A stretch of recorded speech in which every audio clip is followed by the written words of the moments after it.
Welcome to the 10-Minute Car Sales Talk Podcast, where it's all about life in the car business. Telling you like it is, here's the man with the plan, Terry Cameron. Welcome back. I'm Terry Cameron. Remember, you can find me on LinkedIn, Facebook, the 10minutesalestalk.com website, or you can email me at 10minutesalestalk@hot.rr.com. Also, please hop on over to iTunes. Give me a rating, 1 through 5 stars. I don't care what it is. I just like to see what you think about me. And give me some feedback also. I like reading those comments. So let's get started. Back in the early 1900s, there was a gentleman by the name of Charles Schwab. Charles Schwab was given a steel mill by the steel magnate Andrew Carnegie to turn around. The steel mill he gave him was producing, and it was making a profit. Andrew Carnegie just thought that it was underperforming. And Charles Schwab was known for turning businesses around, particularly factories. So Charles Schwab met with the floor managers, I guess they were foremen, and asked them about their current production. They said that they were producing about 6 heats per shift. So Charles Schwab did something a little bit different. He chalked the number 6 on the floor. When the night shift came in, they saw that number 6. The next morning, they erased that number 6 and put a number 7 there. They produced 7 heats of steel. Not to be outdone, the day shift, at the end of their shift, erased that number 7 and chalked in a number 11. It wasn't long before this plant became one of the highest producing plants in the area. It was all in their head. They thought 6 was the number. They were producing the steel. They were making a profit, and of course they were all getting paid. But when they saw what they really could do with a little bit of competition, the bar was raised and raised again. Another story talks about Arnold Schwarzenegger. When he was lifting weights early in his career, he was doing 300-pound calf lifts. Arnold thought this was amazing. This must have been on the edge of what was humanly possible. And he continued to think that until one day he saw one of his lifting partners doing 1,000-pound calf lifts. See, it was all in his head because the very next day, Arnold was doing 1,100-pound calf lifts. Sometimes we just need to see that it can be done. And then once we see that and we believe it, it happens. I tried an experiment like this on my own. At a large dealership I recently worked at, we opened up a service business development center, a service BDC. And I mean, the minute we opened up, our business doubled. To the point where our service advisors just couldn't keep up. They were pulling their hair out. But it wasn't enough. We needed more appointments. The service facility that we had, I think it was about 300,000 square feet and about 120 service bays. We needed them to be filled. So I met with all the call center people and asked them what they thought was a good day individually for setting appointments for them. They all gave their numbers, but it kind of averaged out to about 13 appointments per day. They thought 13 appointments per day was maxing out and was a really good day. The next morning they came in and they saw the number 20 written on the board. It took a day or two, but one of them asked what the 20 was there for. I just told them that was the new number. That's the number that we need to hit. Of course, they thought I was being very unrealistic. Some of them even thought that they were going to quit because of that.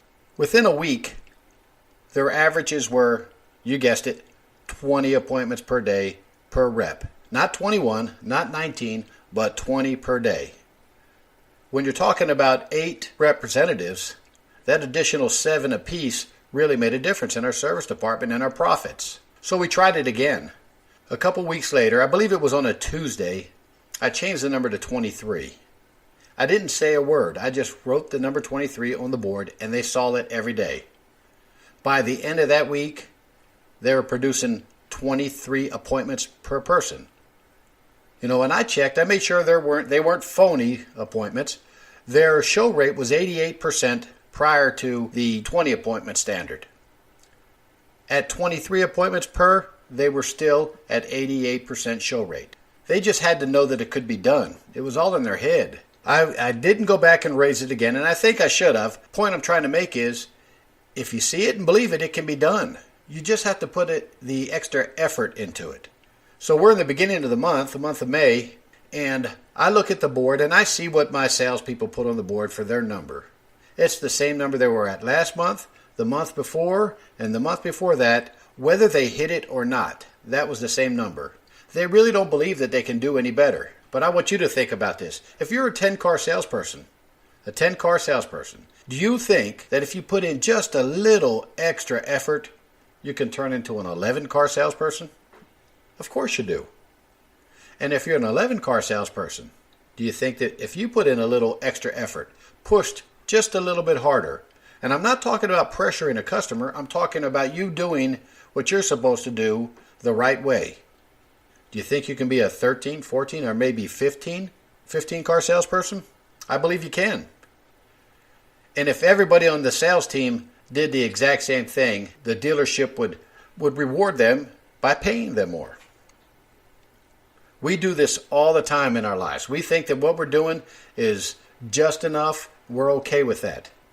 You know, when I interview a salesperson and I ask them about the money that they need to make, if they tell me a low number, and they usually base this number on what their rent is, what their car payment is, their insurance, how much they need for food, and they tell me, well, if I can make at least this, I'll be happy.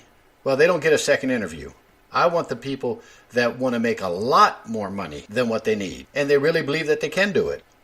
We just had a great month at our dealership, but not everybody hit their number.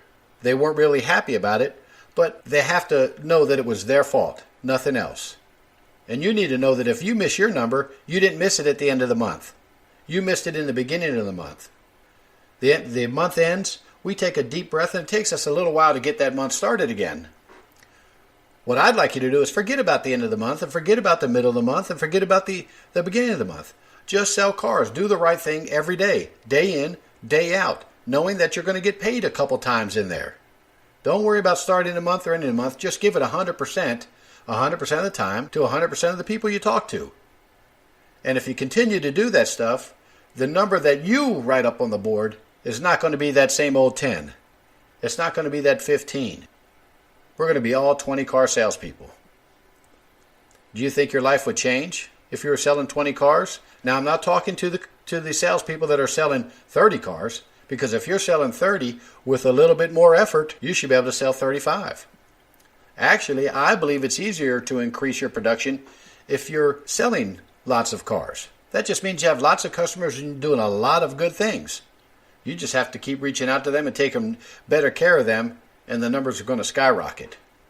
I remember a service advisor that was making the mid-100s, which is a pretty good living for a service advisor, and when asked what we could do to help him increase that number, he said, nothing. I am at the end of what I can do. There's no more time. I'm so tired at the end of the day, there's no way I could do any better. But after talking to him a little bit, and the dealer talking to him a little bit, he started thinking outside the box. And thought, well, what if I had an assistant?